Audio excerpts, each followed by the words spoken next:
Okay, well, for those of you who don't know who I am, I'm Mike Asti, and this is another episode of Mike Drop here on Pittsburgh Sports Live and a part of our Steelers coverage. And I think you know probably if you're tuning in this far and if you're watching this far, my guest for this particular show, and that is Bryant McFadden, a two-time Super Bowl champion. He is a football analyst with CBS Sports and co-host of All Things Covered with Patrick Peterson. And that's a fantastic title, by the way, for a podcast. That's perfect for the two of you for that. So he's going to be joining me here for this edition of the show. We're going to talk about what Mike Tomlin has said recently with the former teammate of his, Ryan Clark, on his show, The Pivot, some nuggets that Mike Tomlin dropped, to say the least, and then also about this Steelers team overall moving to training camp and another season. So, Brian, first off, thanks for jumping aboard here with me. I do see you have the jersey in the background, so you're giving love to yourself and your co-host. And again, that's a fantastic title for a show. Thank you for having me. It's always a pleasure being able to jump on with you and just talk ball. Thank you. Yeah. It's kind of that lull, I guess, in the year, in the summer, a bit, people going on vacations. Yep. But news is still churning, and Mike Tomlin had a few minutes to sit down with Ryan Clark and was able to churn some news before they get really back to work after OTAs. So I do kind of want to start there. And I don't know if you got a chance to watch the whole thing. It was fantastic. I mean, we're both at this, but I got to give the flowers where they're due. That was fantastic. Full hour and a half. I was able to tune into the whole thing. And I do kind of want to start off with Mike Tomlin really talked about his thoughts on leadership, his coaching style, having played, and then he under Tony Dungy and his progression. Obviously, Ryan Clark, certainly very familiar with that as well, a teammate of yours in those title teams. Do you have any stories that you want to offer in terms of your time under Mike Tomlin? And what takeaways did you have from watching Tomlin? Because I'm going to watch it and take news from it, but obviously having covered the team for years, I can take it one way, maybe more than a fan could, but you can take it a whole different way having played under the man. Any surprises there? Anything did you watch and think, wow, he pulled that from Mike? I didn't think anyone would get him to say that publicly. To answer your first question, any stories, not outside of the box, based on what we haven't heard already. But one thing I would like to confirm is I remember the story that Ryan Clark told during the pivot with Mike T, as you mentioned, the Super Bowl, right? The 2008 season. Yeah. Defensively, we were so good. We were so good. I mean, you really were one of the more underrated defenses ever. We had depth. We had stars that played like stars. We had role players that played their position to the fullest.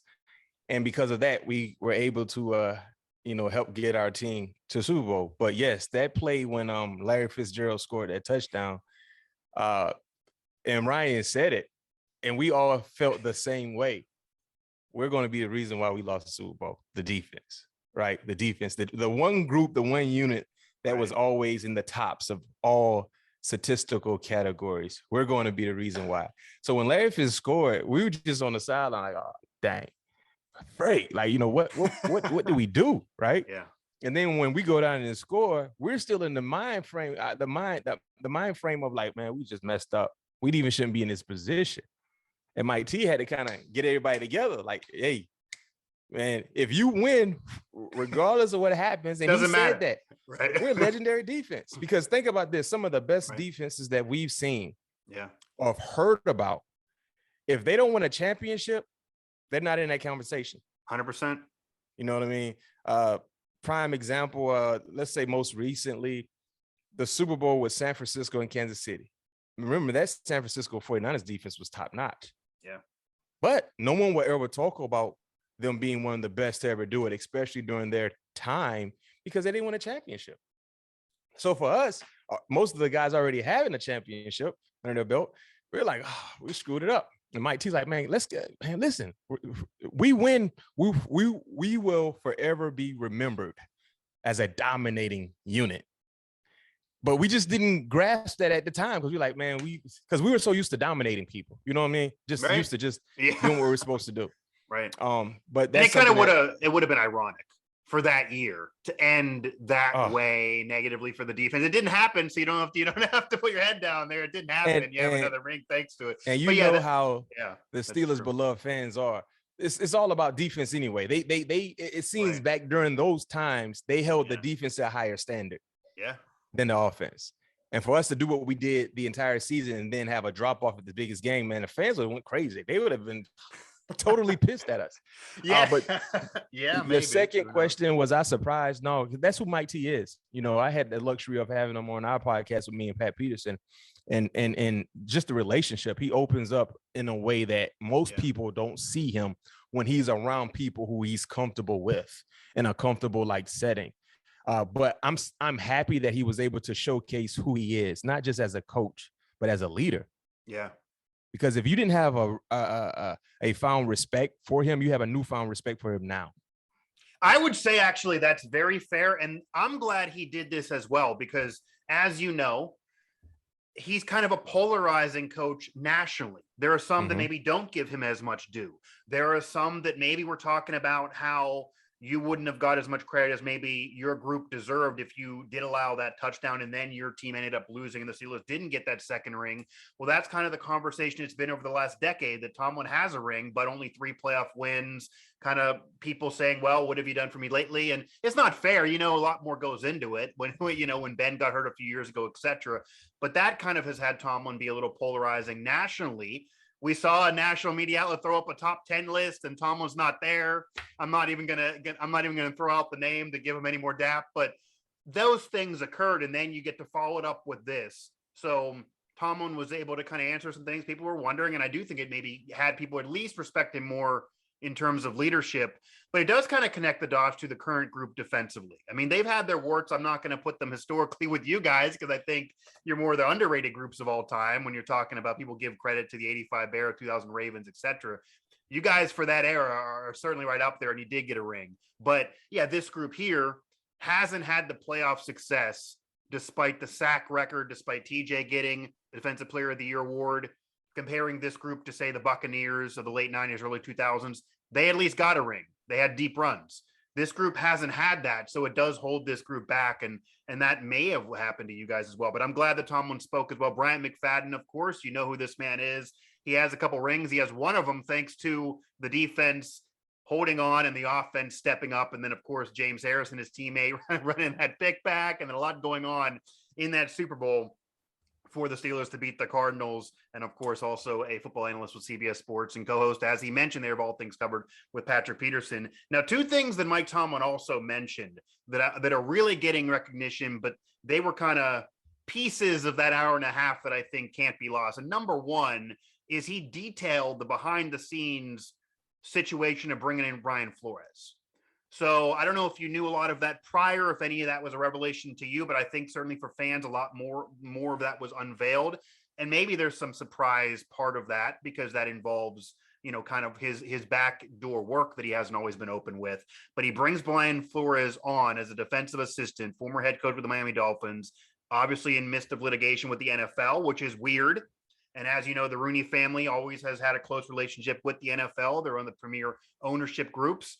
Some thought that might have been controversial at the time. That's going forward. And obviously controversial end to Brian Flores' time with Miami, as he basically is saying there was racism involved and he didn't believe he was treated fairly in different interviews he went on with the Broncos and Elway, etc. And Tomlin kind of detailed not only his support of Brian Flores, that it was a quick thing. It was almost like they had a conversation and he told, hey, hold on, in a 24-hour turnaround, he's joining the Steelers. A lot of other coaches who maybe were weaker would have been nervous to bring a successful head coach on who did win games in a rough situation with Miami under you. Because if you have a few game of a losing streak, people are going to say, just give Brian Flores the job, as crazy as that sounds.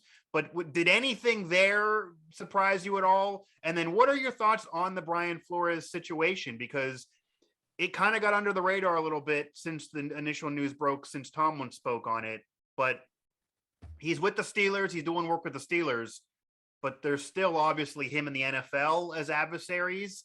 And Tomlin trying to work with him. And it's still kind of an odd situation. But Tomlin was very open on those dealings. Yeah, you know what? That's just the Steeler way.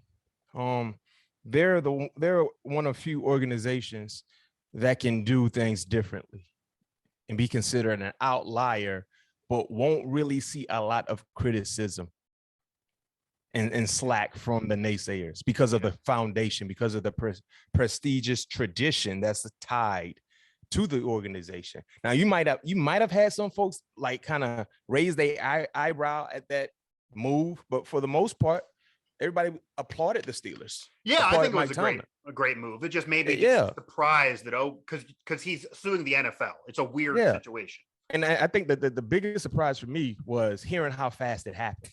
Right. It didn't even take 24 hours.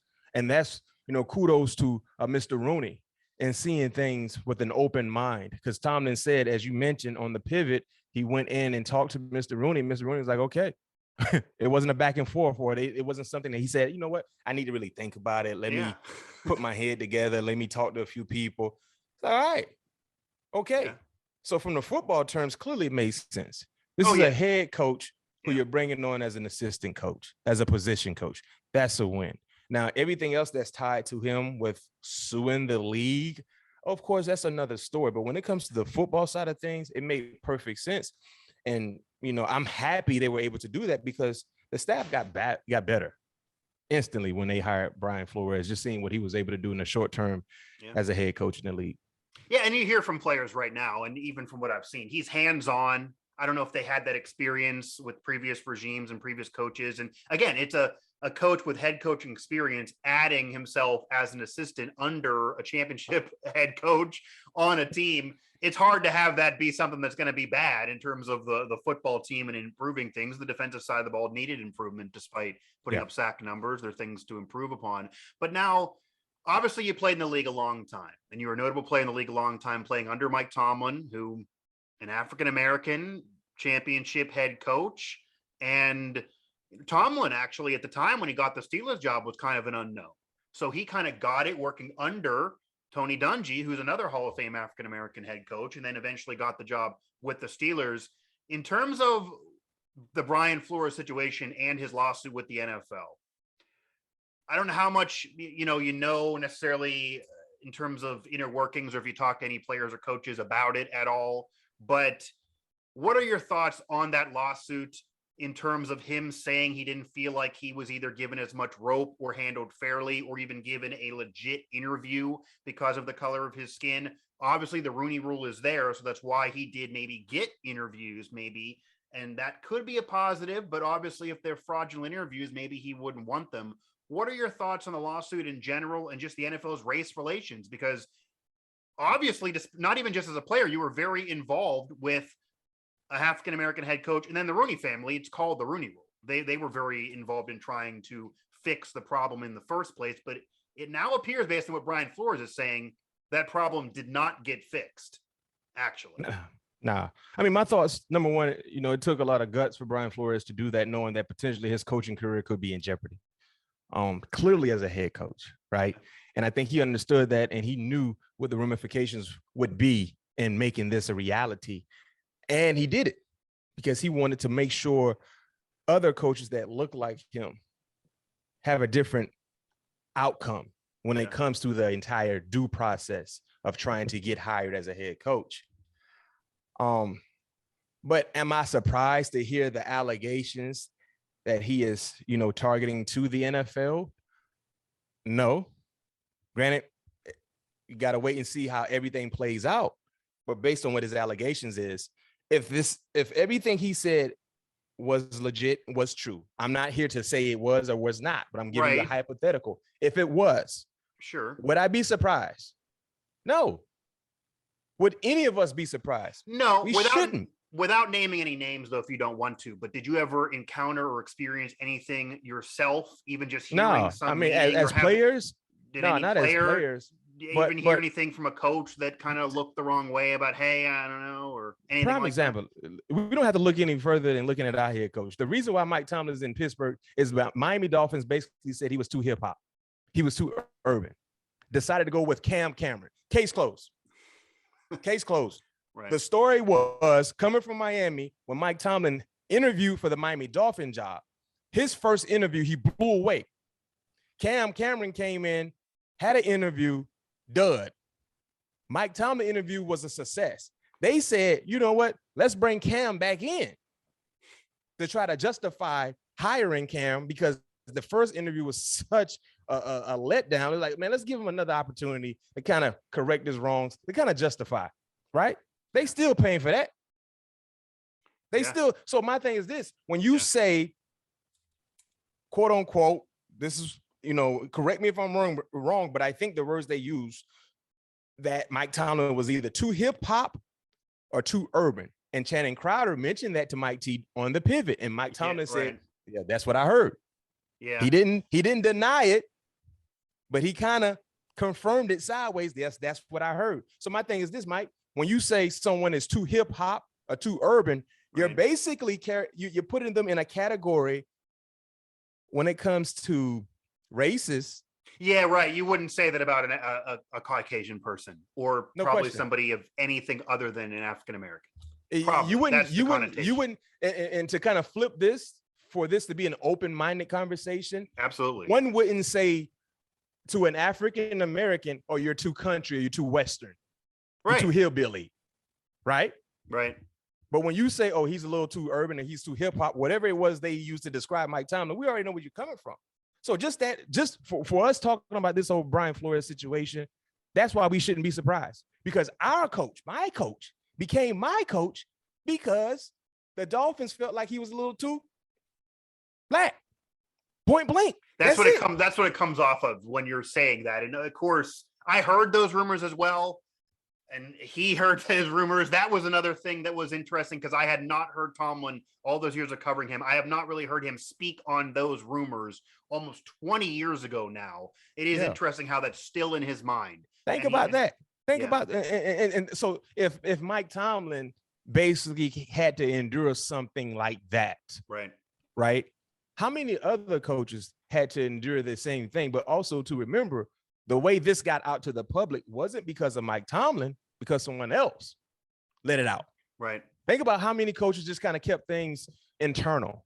Yeah, because I would imagine Mike Tomlin at that time, and that was prior to winning a championship, that was when he was an assistant, he probably didn't want to let that out or let any excuses fly, because he probably, as you mentioned, and I thought this, and we still haven't yet to see where this goes, he's only an assistant right now, that when Brian Flores took this step, I thought that's probably the end of his coaching career, certainly as a head coach.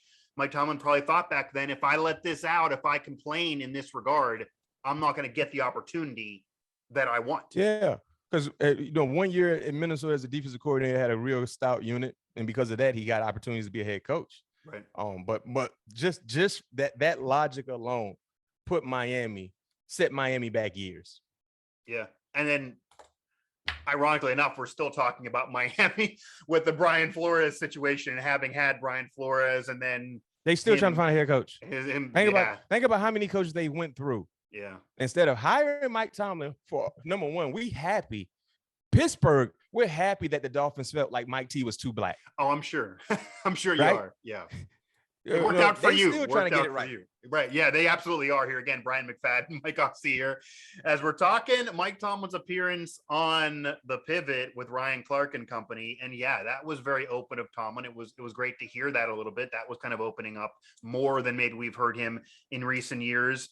I do also want to ask about his kind of swift answer to the question of Antonio Brown and will Antonio Brown ever be welcome back here? And even answering it swiftly of, I think the quote was, "That ain't happening," but also not closing the door about a possible Steelers retirement, as you know, teams do, of coming in a day contract and saying you're a Steeler still retiring. And as we stand now, and as we both know, who knows where the wind blows, but as we stand now, Antonio Brown saying that likely his playing career is over. And we know what happened last year, ending that time with the Buccaneers despite winning a championship. Would you expect the Steelers maybe to do something like that? Because that was something that I thought, I don't see that happening. And is there anything that you either heard or saw over your time with the Steelers, or knowing the Steelers or talking to the Steelers, that either was unveiled in that show or just otherwise, about Mike Tomlin's thoughts on that Antonio Brown situation? Because obviously, I don't even know if he's ever going to be fully open on that situation, but he had a lot to handle, obviously, for many years. And that ain't happening felt like he still is a little sensitive to the topic. I think Mike Tomlin was thinking the question that was asked of him to him was, would they welcome Antonio Brown back as a player? As a player, right. And that ain't happening. So that's why he said that ain't happening, because Antonio Brown has been away from the game for quite some time. And clearly he seems to be more of an entertainer than athlete, because we see him doing what? Entertaining people instead of working out. And he hasn't come out and say, I still want to play football. And he said he was hurt. That was his defense of what happened with the Buccaneers in the Meadowlands. So if he's hurt and needs surgery, he's not getting it. I haven't heard him getting it. Yeah, so there's no one that would consider, in my opinion, right now, of trying to give him a shot to be a player. But then when they rephrased the question and said to retire, right? You know, Mike Tomlin, okay, he welcomed that. Now, at the end of the day, it's not just his decision to make. You know, clearly it has to be an organizational type decision. Got to go through Mr. Rooney and the powers that be. But to hear the head coach say, yeah, you know, I will welcome him back to retire as a Steeler, as he stated countless times during that interview. They had 9 great years. 9 great years. They did. There were a lot of things that went wrong that cut those 9 years short. But getting to 9 years, tip-top production from coach, from player. He spoke so highly of him, and he respected who Antonio Brown was as a football player. The day-to-day work that he put in, respecting the craft, wanting to be great. And like he said, never blank, never seen that guy blank. He was running into the kitchen when the kitchen was on fire. Not too many players can do that or want to do that. Yeah. We all grew up. We watched Antonio grow. I mean, his rookie year, when I was still there, some players you instantly see, they got it. Not just from the physical standpoint, but just from the heart. Yeah. The heart. I mean, Antonio had the size of his heart is about the size of 10 Bears' hearts combined. And you could argue he had to work harder than almost anybody and did. No this isn't question. a guy coming out. He didn't come out of Florida State. Like you're like, yeah, he had to work, and he welcomed that work, that hard work of dedicating himself to the craft. So I wouldn't be surprised. And, you know, when it's all said and done, if he wanted to come back and retire as a Steeler, they will welcome him. But in the day, hearing Mike T saying, yeah, that's no problem. That's the first domino. You know what I mean? Because you know how respected his opinion is throughout the organization. Yeah, obviously Mike Tomlin was involved, obviously. And his opinion, I think, would go far. If he said it's okay with me, that might be a thought for them. That was just an interesting comment, because we have not really heard Mike Tomlin speak on Antonio Brown. And of course, he's not a Steelers player, so he's not going to, if we would ask. But he has not really spoken on Antonio Brown at all since his departure. And everybody knows the drama that ensued with that departure, and then what's happened even after the fact. So it seems like Tomlin prior had danced around it, and maybe he felt comfortable with one of his former players there and kind of opened up a little bit. That's kind of what did happen, and where he opened up a little bit. What I do want to ask you, and this goes away now from the talk there with Ryan Clark and the Pivot, and I'm not going to promote for them. They don't need me to, but I would recommend watching it. Tons there, and also tons on our site of SteelersNow.com to fully cover that. And there's a lot more. We could talk for hours on what was unveiled there. But in terms of the NFL's current handling of, say, another controversial player, maybe for other reasons, maybe for some of the same, and in terms of Deshaun Watson, we now have a situation where he's kind of settled many of those cases, ends up getting a mega deal by the Browns, eventually traded by the Texans. Last year kind of had a wink, he wasn't going to play. This year, clearly he wants to play. The Browns want him to play. And there's continuous rumors about what the games could be and if there's going to be a suspension. But we have yet to hear any announcement from the NFL. The NFLPA clearly going to defend their guy. He's a member of their union. They have to. But does it feel like we need something from the NFL to this point for you? And based on what we know, even by the NFL's bar of just if your conduct detrimental to the league, that's how they've been able to suspend others in the past. Ben, for example, Ezekiel Elliott, etc. They didn't get found guilty of anything in court, but they got suspended. That's why it feels murky to me. Not saying someone's guilty or innocent, but we have plenty here that I think can go conduct detrimental to the league and quote unquote embarrassing for a QB. We've not heard anything. We've not got a suspension yet. Feels like we got to have something here soon. But thoughts on how the NFL's handled things and where you think we will go, knowing the league? I think the league, they've been taking their time with this deal, with this ordeal. Yeah. They have. Will it happen? Yes. Will they come down and hit him with something? No question. Based on what you said, Ben got suspended. Ezekiel Elliott got suspended. Hey, Ezekiel Elliott, both by the letter of the law was not found guilty.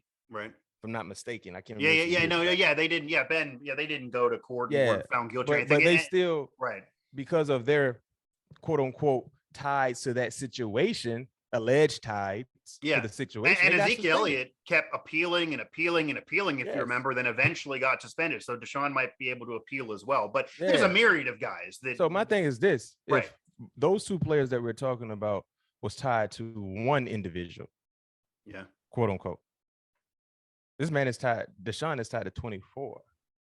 Yeah. So my thing is this: NFL, and a lot of people felt like, especially Ezekiel Elliott, when they still suspended Ezekiel Elliott, they felt that NFL handled it wrong.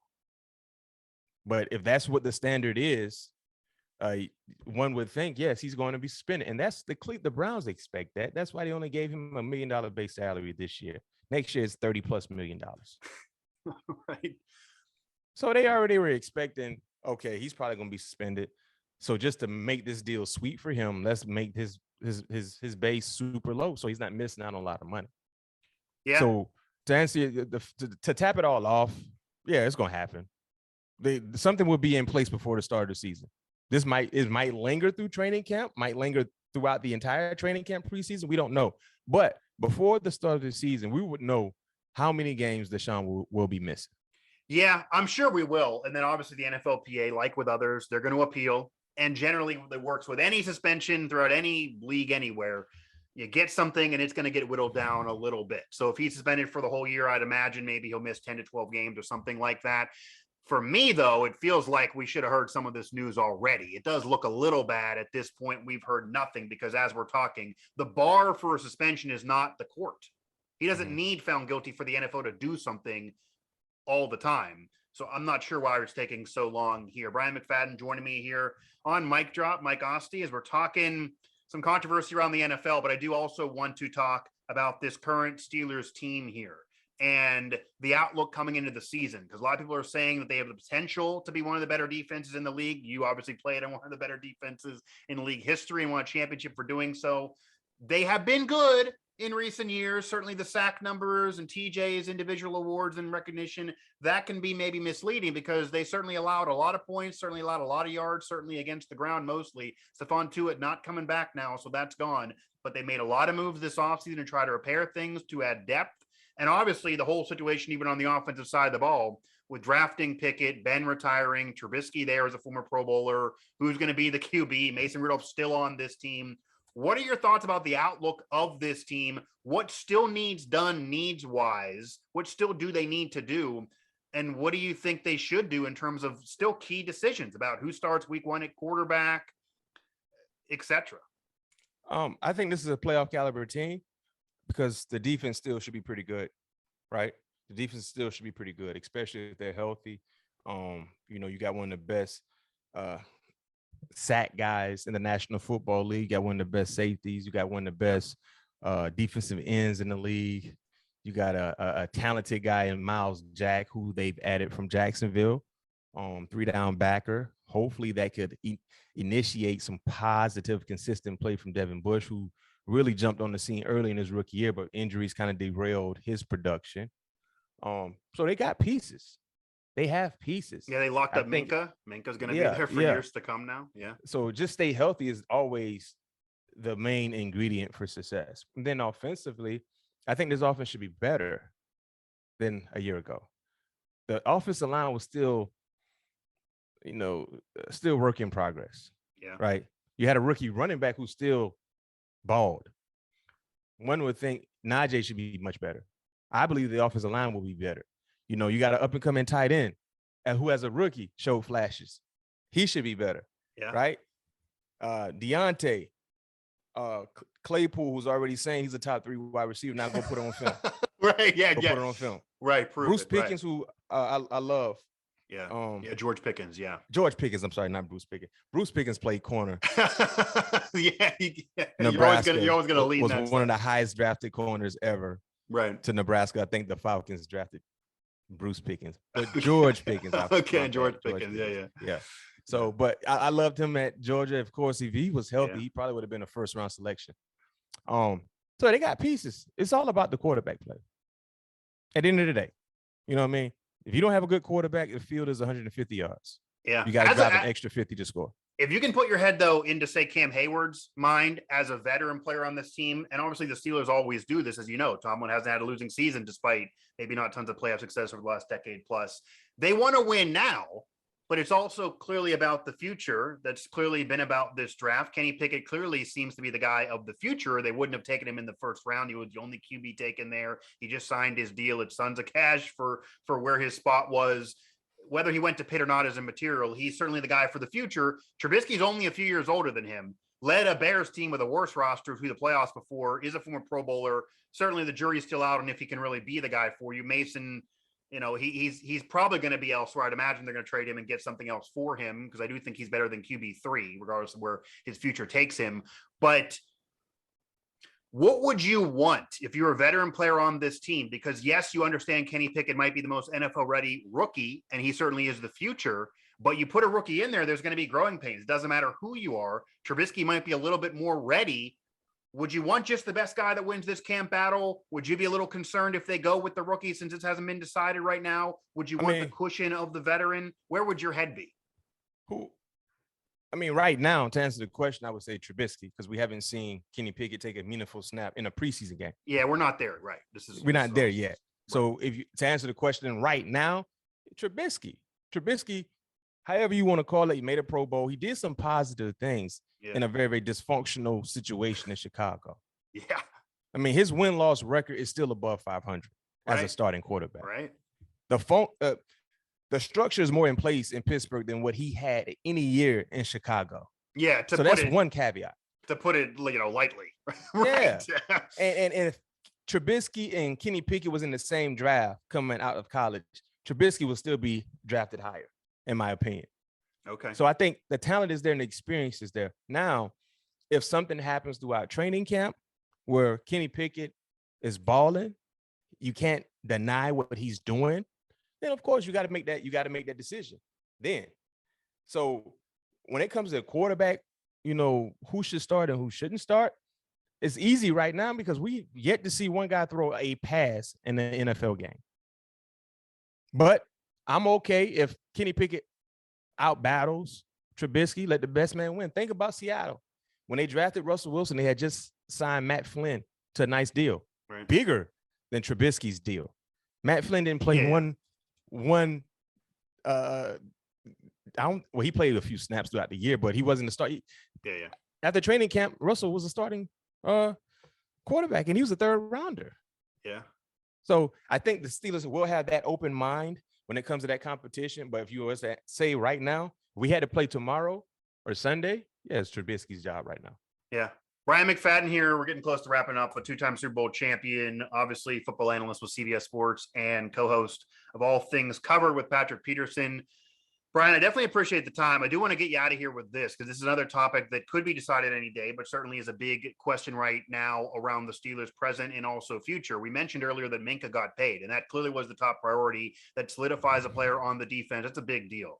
But Dionate Johnson has not yet been paid, and he is a receiver that you did mention. Chase Claypool thinks he's top 3 in the league, so I don't know where that would leave Dionate, because clearly last year Dionate was the number 1 on the Steelers. Claypool was below him. Claypool had a down year. Dionate emerged to being that wide receiver 1 on Pittsburgh, a Pro Bowl caliber year, but he still had some drop issues at the end of the year that were gone most of the season, but they then popped back up the last few weeks. He had those issues the year before. It seems like more of a wait and see approach for a lot of people in terms of the evaluation of Dionate. What are your thoughts on Dionate and where he stands in the NFL, if he deserves this big money, and if the Steelers should kind of cash in with Dionate? Because you bring up George Pickens and also Calvin Johnson's a receiver they drafted. 2 of the first 3 picks outside of Pickett were receivers they drafted. And as you know, Tyreek Hill, A.J. Brown, it seems like the NFL way right now is a receiver plays well for you, you appreciate it for a few years, and right when they're ready to cash in, you move them elsewhere because you feel like you can replace them in the draft and it's a replaceable position. The days of the AB mega contract kind of seem gone, at least for the incumbent team, even if somebody eventually pays you. So where is Dionate for you? And should they go that route and throw money at him? Because obviously it's a position that could potentially be easily replaced no matter how good you are. I look at the wide receiver position as tier 1, tier 2, and tier 3 guys. I think Deontae's a tier 2 guy. Okay. He's really exceeded the expectations, in my opinion, so far throughout his career in Pittsburgh. He was the number one wide receiver last year. And heck, it's safe to say the year before that he was the number one as well. You could argue that. I don't know if everyone agreed, Right? but I tried to argue. Yeah, that. you can make that Absolutely. argument. You can still make that argument. You know what I mean? So with that being said, I understand the drops are concerned, clearly. But will they consider him to be a tier 1 type guy and be paid like such? No. Unfortunately for Pittsburgh, the wide receiver market has been inflated so much. So much. Pittsburgh, the Steelers, they want the wide receiver market to be deflated a little bit, similar to what the Patriots do to footballs. You know what I mean? Right. That's what they want. Yeah. But it's not going anywhere. So if you're Diontae, I mean, the market is the market right now. But I don't see Pittsburgh paying Diontae $25 million per year. I don't see it happening at all. And I think seeing what happened in the draft and taking George Pickens number 2 in the second round. Yeah. They knew this was coming. Yeah. You added Anthony Miller, who's been around the league for quite some time, Miles Boykin. I mean, names that might not just blow you away, but they've added pieces to create depth just in case things don't work out after this year for Diontae. Yeah. And even Fryermuth can get to another level as a pass catcher as a tight end. He's done it blocking now that he didn't do in college. And they added a kid from Memphis as well. Yeah. Right? The little small receiver, quick, fast dude. Yeah, Calvin Austin the third as well. Austin. Yeah. I mean, he's a burner. Yeah. He's a burner. So if Diontae and his camp don't lower their demands, I don't know if he plays with Pittsburgh after this year. Yeah, that's what I mean. Though. I don't know where they might think that he can get it elsewhere because, as you mentioned, there are players that aren't really that. The receiver money seems like it's out there, even if the incumbent team doesn't want to pay it. Yeah, so you got to look at it like this. You got guys who got paid this offseason in Devontae Adams, Tyreek Hill, Stephon Diggs, freaking Chris Godwin. Yeah. Couple guys you mentioned had to get traded to get paid, though. And some of those guys got traded to get those new deals. Chris Godwin got his deal. He was franchised a year ago, coming off an injury. Then you look at other guys who are fighting for contracts. Deebo Samuel, Terry McLaurin with Washington, right? So now those guys probably going to reset the market to some degree. Will they get that Tyreek Hill type money? Probably not. Tyreek is getting almost $30 million, but they will be north of $26 million easily. So if you're Diontae and you're in the same class, if I'm not mistaken, as Deebo, I think he's in the same class as all those guys. Yeah. Deebo and Terry, you want to be right there with them. The question is, do we all believe Pittsburgh will do that? I don't think so. Yeah, and we've also seen with the Juju situation, obviously he got hurt and he went from putting up numbers with AB. AB's gone. He never was a number 1 that he maybe thought he was going to be, or some people thought he could become. He kind of fell into that slot role. He said he wanted to be on the outside. It didn't happen. And he came back last year, but now eventually had to move on. And he hasn't fully cashed in, but there seems like there's a shelf life.